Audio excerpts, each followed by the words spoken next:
যাচ্ছি। তো আর এই যে আজকে আমাদের সঙ্গে কি যাচ্ছে দেখুন। বলো তোমার নাম কি? এটা হচ্ছে আমাদের ঋতু বেবি। ঋতু বেবিকে তো মোটামুটি আমার ভিডিও আপনারা যারা দেখেন প্রত্যেকেই কম বেশি চেনেন।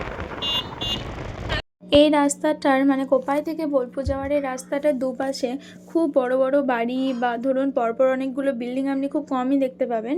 রাস্তার দুদিকেই হচ্ছে চাষের জমি, মানে ভিতর দিকে যে গ্রামগুলো আছে তাদের চাষের জমি হচ্ছে এই বাইরের দিকটা।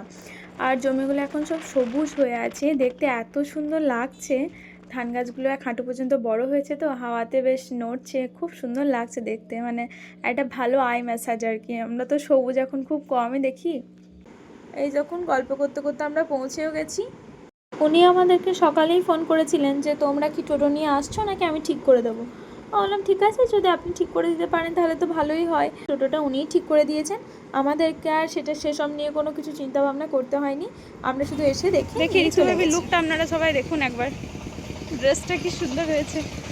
এই যে এখানটা উনি সমস্ত কাজকর্মগুলো করেন, আর ওনার দোকানটা হচ্ছে সামনে, ওখানে জিনিসপত্রগুলো উনি তৈরি করে রাখেন।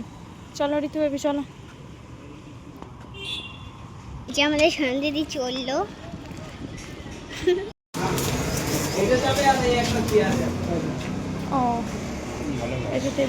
হ্যাঁ, এই ধরুন যদি টুকটাক কিছু জিনিসপত্র দরকার হয়, যেমন একটা বুক কেস, একটা ছোট ওয়ার্ড্রপ বা আলনা, এগুলো সব রেডিমেডই কেনা হয়, মানে গিয়ে টুকটাক করে পছন্দ হয়ে যায় সেরকম নিয়ে নেওয়া হয়। সেভাবে বানাতে জিনিসপত্র কিছু দেওয়া হয় না।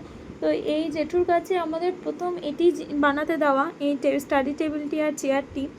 তো ওনার ব্যবহার এত ভালো, উনি অসম্ভব সুন্দর, মানে আমি প্রত্যেকটা কাজই ওনার দেখলাম, বেশ কতগুলো কাজ উনি করেছেন, প্রত্যেকটা কাজ এত সুন্দরভাবে ফিনিশিং করেছেন, দেখে বেশ ভালোই লাগলো।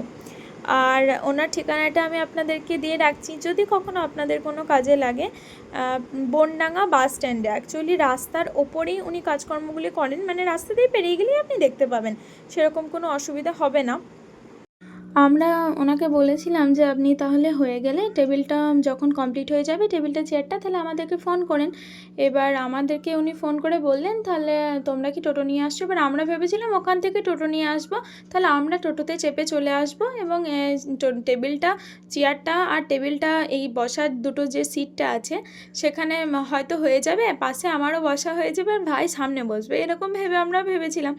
তারপর ওখানে টোটো দেখলাম দু চারটে খুঁজে পেলাম না। তারপরে উনি ফোন করে বললেন যে আমি কি টোটো দেখবো। বললাম ঠিক আছে তাহলে দেখুন। এবার ওখান থেকে ভাবলাম যে তাহলে ঠিক আছে, যদি টোটোতে বসে আসা যায় তাহলে আসবো, ঠিক আছে গাড়িতে সবাই মিলে যাই। তারপরে তো ঋতুও যাবো বলে কাঁদতে লাগলো। কি হয়েছে, কোপাই থেকে প্রান্তিক ডিস্টেন্সটা তো খুব একটা নয়, আবার অনেকটা দূরে হলে হয়তো টোটোতে হতো না। এবার ডিস্টেন্সে ওই 6 থেকে 7 কিলোমিটার মতো।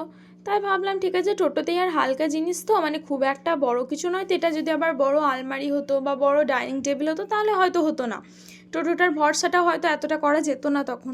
দিয়ে আমরা তিনজন মিলে গাড়িতে এলাম, এসে দেখি ও বাবা, টোটোতে টেবিল আর চেয়ার চাপানোর পরে ঋতু বেবিরও বসার জায়গা ছিল না, আমাদের তো বসার জায়গা হতোই না।